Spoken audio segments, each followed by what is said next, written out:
Здраво на сите и добре дојдовте на мојот канал. Во ова видео ќе зборувам за Златниот павилион од Јукио Мишима, сјаен роман, одличен писател. Јукио Мишима е сигурно еден од неколкуте најдобри јапонски писатели според мене во 20 век, меѓутоа и општо би рекол дека е еден од најдобрите. Роден е во 1925 година, умира во 1970 година во еден контроверзен, чуден случај со тоа што извршува харикири во еден јавен чин и така натаму, значи прерано го завршува животот. Има напишано многу романи, значи многу плоден писател. Најпознати му се би рекол Златниот павилион сигурно, а исповедите на една маска и море на плодноста. Тоа е една тетралогија, тоа му се едни од најпознатите дела. Значи овој роман Златниот павилион е всушност кој што Јукио Мишима го пишува, го издава во 1956 година, ова едно постаро издание на издавачката куќа 3. Е базиран врз вистинска случка, а тоа има еден всушност Златниот павилион, тоа е еден храм кој што постои, еден будистички храм кој што постои во Киото и до ден денес постои. Тоа е една многу позната градба, значи со позлатени два ката и така натаму, на јапонски Кинкакуџи. И што се случува во 1950 година, еден монах кој што се смета дека полудува, дека е психички нестабилен, го пали тој храм, подоцна Златниот павилион е обновен и така натаму. Меѓутоа Јукио Мишима го ја зема таа случка и нели како база и дава една фикциски замислува, прави една реконструкција на тоа како би изгледал тоа внатрешно патешествие кон лудило и кон чинот на палење на тој храм, на личноста која што го направила тоа. Дури се смета дека наводно Јукио Мишима го посетил тој монах во затвор и имал прилика да разговара со него.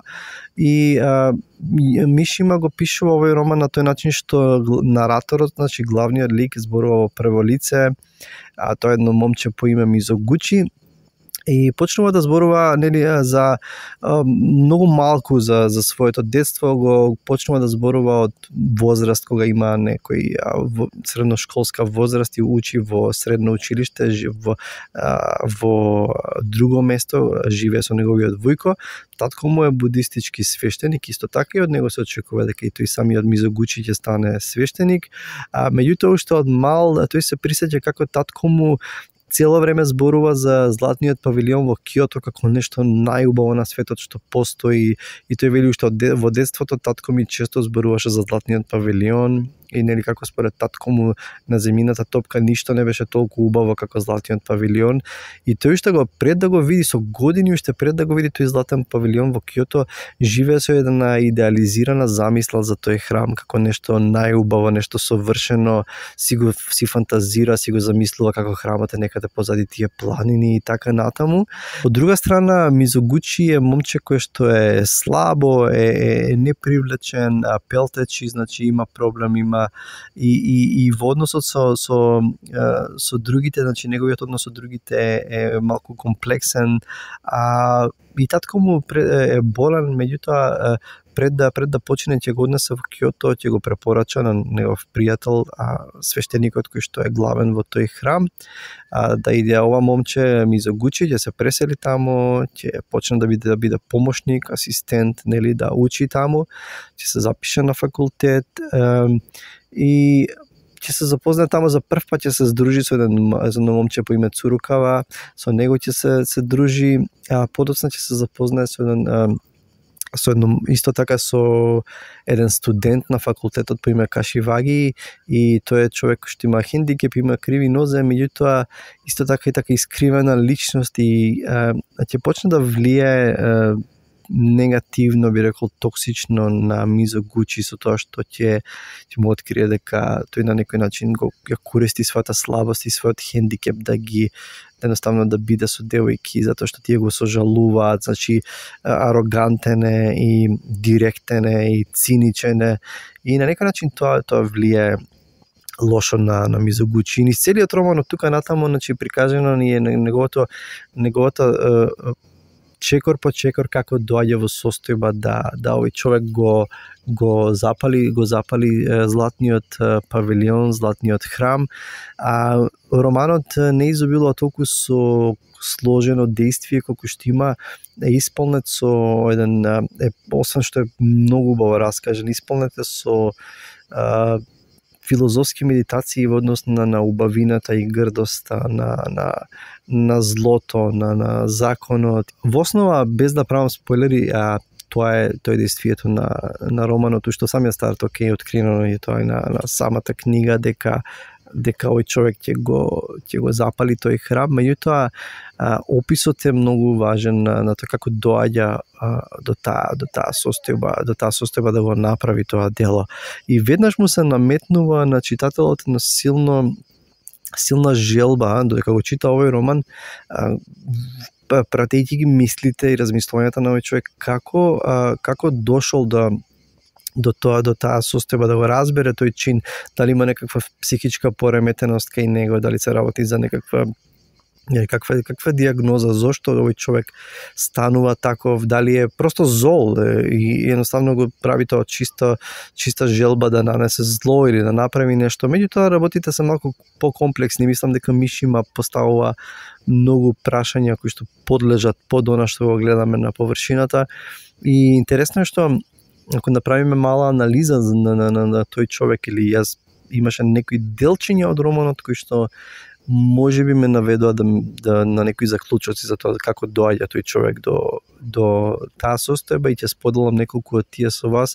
Гледаме дека всушност уште пред да оди во Киото, овој човек Мизогучи, ова момче, дека неговиот хендикеп, дека тоа му смета и тоа се обидува да го компензира со желба за доминација, и дури тој вели размислува во еден период, почнува да се замислува себе си како тиранин, нели, затоа што не е рамен на тие што се околу него, или се чувствува дека не е рамен, и пробува да си замислува како е над нив, како ги малтретира или тие му се подчинуваат и така натаму, и вели си вообразував дека сум тиранин, и всушност тоа што луѓето околу него не го разбираат, почнуваат да го смета за него, станува извор на гордост, на различност, и всушност Кашиваги, тој студент, арогантниот студент, он со себе ќе го надополни, уште ќе го засили тоа негово чувство всушност дека различноста е нешто од кое што не треба се срами и така натаму. Меѓутоа најмногу би рекол филозофски промисли и медитации се наоѓаат се поврзани со убавината. Она што се случува е дека неговата да речеме непривлечност или хендикеп или она што го измачува всушност ставено, и тоа мислам дека е една од главните идеи, дека ставено наспроти таа идеална убавена некако, која што тој си веќе се е изградил за златниот павилион кој што му се појавува на секаде, него почнува да му смета и почнува да добива желба да се одмазди на некој начин на таа убавина. И во една сцена, уште во раниот дел од романот, тој на еден студент кој што студира, мислам дека на воена академија или не знам, студира да биде воено лице, и кој што го оставил, ќе разговара со него, меѓутоа го оставил неговиот убав украсен меч на страна, и тоа ни открива многу, и тој ќе отиде и ќе проба да го накаже и да го награди, тој ќе почне да гравира нешто врз убавата држка на мечот, и на некој начин тоа е знак дека него убавината почнува, колку и да го фасцинира, почнува и да му смета, да му биде бреме, и пробува да оди против таа убавина. И во Киото има некои прекрасни сцени каде што тој се живе во сенката на тој прекрасен храм, и тоа почна да фантазира дека ова е за време на Втората светска војна и малку по Втората светска војна, дека еве сега ќе дојдат бомбардери, ќе го срамнат со земја, ќе изгори тој златен павилион, или подоцна ги застанува на ред и ги гледа луѓето и го визуализира нивното страдање, нивната бесмисленост. И дури кога ќе треба ќе биде во ситуација да биде со девојка, едноставно тој не може да оди до крај, затоа што му се појава постојано, го прогонува тој златен павилион, и гледаме како едноставно една деклинација, едно опаѓање и паѓање од се подолу и подолу во таа желба, каде што тој не може да се носи со неговата состојба и она што го гледа спроти него како убавина. Именно многу интересна сцена всушност во при крајот на романот, каде што еден друг отец, свештеник будистички од друг храм, отец Зенкај, ќе дојде во нивниот храм да го посети неговиот претпоставен старешината и тој ќе кој што исто така го познавал таткото на Мизогучи и Мизогучи ќе го праша што мислите за мене, оче, го прашав. И тој вели, би рекол, така изгледаш дека си добар и сериозен студент, нели, разговараат и Мизогучи го прашав, па дали јас изгледам како обичен студент? Прашав. Да, одговори отец Зенкај, а така и најдобро да изгледа човек. Најдобро е во се да изгледаш обично. Тогаш луѓето нема да можат да се сомневаат во тебе, да знаеш. И нели разговараат, тој го пишува овој отец и тој подоцна му вели, па тоа не е секогаш толку, тој вели, треба ли човек секогаш да се однесува онака како што очекуваат луѓето од тебе? И отецот му вели, па тоа не е секогаш толку лесно. Ако почнеш да се однесуваш поинаку, луѓето набрзо ќе го прифатат тоа како да е тоа твое нормално однесување. Луѓето се многу заборавни, да знаеш. И тој му вели, која личност е всушност постојана? Онаа која јас себе си ја припишувам или онаа за која другите веруваат дека ја поседувам? Отецот му вели, и двете набрзо исчезнуваат без да остават каква било трага. Човек може да со сите сили да се убедува себе си дека продолжува да биде она што бил, доаѓа момент кога тоа завршува и така натаму. И тука има една интересна сцена каде што Мизогучи му вели, ве молам, погледнете ме, оче, реков јас конечно. Јас не сум личноста што ја замислувате вие. Ве молам, погледнете во дното на мојата душа. И ова мене ми е ми беше еден од најубавите моменти во романот, каде што како Мизогучи да сака да извика дека сепак бара помош, дека во длабочината на неговата, иако е изолиран од другите и оди кон пропаст, дека сепак нешто во него бара да биде видено, да биде препознаено. Сепак тој копнеш за љубов, за препознавање го бара од овој отец, меѓутоа тоа останува промашено, тоа останува непрепознаено и ништо не се случува, тој продолжува оди до крај, до самата пропаст. Значи, во однос на действието е релативно едноставно во овој роман, меѓутоа има многу прашања што се отвараат. Мишима е феноменален раскажувач, значи ова е еден прекрасен роман, веројатно еден од најдобрите што сум ги прочитал, ајде ако земам да без претерување искрено да кажам. Овој роман што ви го препорачувам, роман на човек кој што соочен со убавината, соочен со својата несовршеност, оди кон пропаст, оди кон здодело и сето тоа што се наоѓа помеѓу сето тоа.